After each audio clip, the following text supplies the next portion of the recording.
Hello everyone, my name is Terry Hertel from HertelWax.com. We manufacture the super hot sauce line of waxes, the waxes that do more. I'm going to wax today with the all temperature super hot sauce and show you how it's done. I'm sitting here in front of my wax machine. I actually produced the product. I invented the product. So I'm going to tell you some interesting facts and clean up a lot of wax myths. machine. It's very stable. So you can go out and have I a put good a little time. beeswax on here to stop it from sliding on me. Let's go take a look. I don't have any bindings on this board, and if you do have bindings, loosen it up to stop from having any divots on the board. Place the board on top of this. The first thing you want to do is edges. You want to take a look and see basically if you have any burrs or anything. I don't use my fingers. I actually take a rag and I go around there. If there's any burrs on that board, I have a little stone and I basically, just cut those off. If the board is in disrepair, take it to your local dealer and have them tune it up. A specialty shop is really important. A small store that has a good stone grinder or a good tuning. The next thing you want to do is you want to take some base cleaner and you want to get the board good and clean. You want to make sure there's no contaminants on the board, basically is what it is. So let's take a look here. I take a little bit of base cleaner. I take the Hertel base cleaner and I just go like so. I put a little bit of it on my rag. This board doesn't have too much wax left on it, but I just go like so. And I do this throughout the whole board. And all the contaminants are gone. I'm getting ready to wax. Next thing I do is I don't want any of that base cleaner to be still on there, so I take a little bit of paper like so, and I can suck it up like so, get it good and dry. Okay, so today we're going to show two ways to wax this board. There are several different ways. There's the wax applicator that I made for skis and snowboards. We're not going to do that today, but you can buy those on eBay. There's friction waxers that we developed that basically high speed pounding the wax back into the board. But for the general consumer, there's two quick ways. Okay, first of all, I'm going to change things around a little bit. A lot of people do crayoning and they go back and forth with their wax. Under the microscope, but I'll show you later on, you always want to wax. If you're doing it by hand, you can just rub it on like this. You want to go back and forth. What happens is the structure of the board goes like so.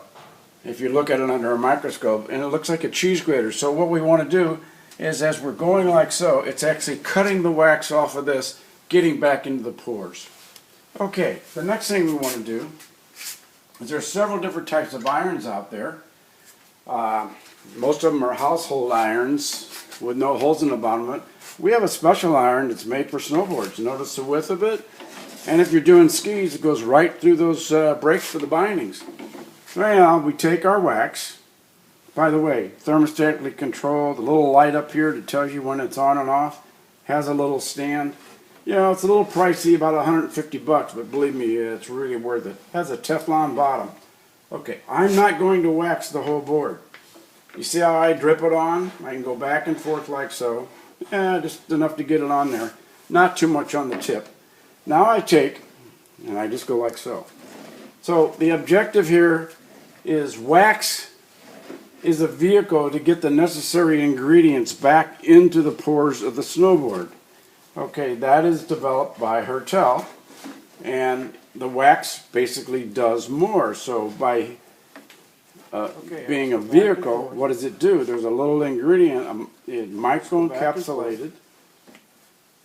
And actually, when we put this wax on like so, the thing is, you never want to allow this iron to sit like this for any length of period of time. If you go have a conversation or a cup of coffee, you're going to come back, your board's going to be ruined. Okay, once I wax it up like so, I want to take a scraper. By the way, the thickness of the board is that's the base. Don't think of the board as being as thick as the overall board. So that's about as far as you're going to get it penetrated back into that board. We want to take a plastic scraper now. And I prefer to use a larger one. You can use a smaller one.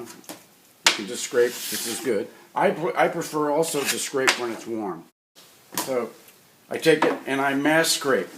If you notice what's going on is I'm mashing, and what's happening is the hot wax is getting pushed back into the pores of the board. So if I go like so,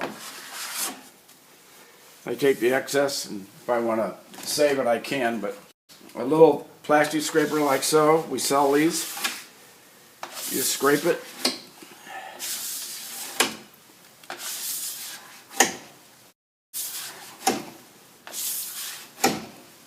And you get it all scraped. Once you get it all scraped, you take a Scotch-Brite and you buff it down. I take a rag and I wipe it off first. And I take a buffing cloth and I go like so. Okay, here's the Hertel product line. The first thing we use when we wax a snowboard is our base cleaner. The second is we got our 3 different basic waxes that we use. We deal with the elements in the snow. Water, the snowboard base, frozen water, and pollens. So we have the General Super Hot Sauce, the consumer product, all temperature, all mountain. Rub it on, 1 bar at a time, or you can buy it by the brick, and you can iron it on. High performance, 5 ounce, iron it on, scrape it warm. 5 ounces, and a brick. In the springtime, we deal with the element called pollen, which is the sticky wax. We change the structure of that wax to be slick. 5 ounce bars. We have a cold snap product for the East Coast. When you get those cold snaps, you take 50% of this to 50% of the regular wax, iron it on, and you drop your temperature 30 degrees. The Super Hot Sauce, liquid. Spray it on, ta-da, you're ready to go. Best used at night. When the board's upside down, spray it on, walk away, next morning go ride and hover. We have the raw powder you can buy. Put the powder on, rub it on, wax over the top of it. You get the best of all worlds. If you're high performance racing, teams, clubs, white gold. Rub it on. Guaranteed you're going to be 4 seconds faster than anybody else. All these products comes packaged with the instructions if you like.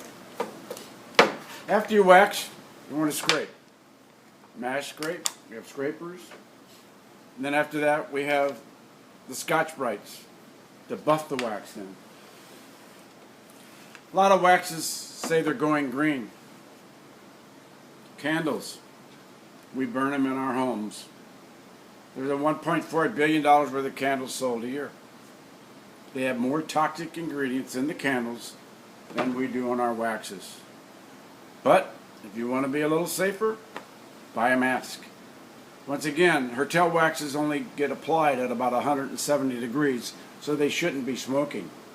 If a wax is smoking, the lower melt point wax is going into the atmosphere and it's changing the formula of the wax, so therefore it's not going to work as specified. Go to hertelwax.com and you can buy all these products. Most of the waxes that you've got on this board are popping off. If you don't have a wax that has the microencapsulation products, or the vehicle to bring other ingredients to the base, that wax is going to be gone. I think we want to go like so. So draw an imaginary line, and if you're going to brush your board, you're going to brush to the side. So now the water is going to follow the grooves and go out, and you're going to have less suction. When you scrape, you don't want to cut. You have 4 edges here, actually 2 on each side. You don't want to cut. Cutting is for P-texing, or if you got a ton of wax on the board and you can't get it off, you can cut it off. But what you want to do is mash scrape. That pushes the hot wax back into the board.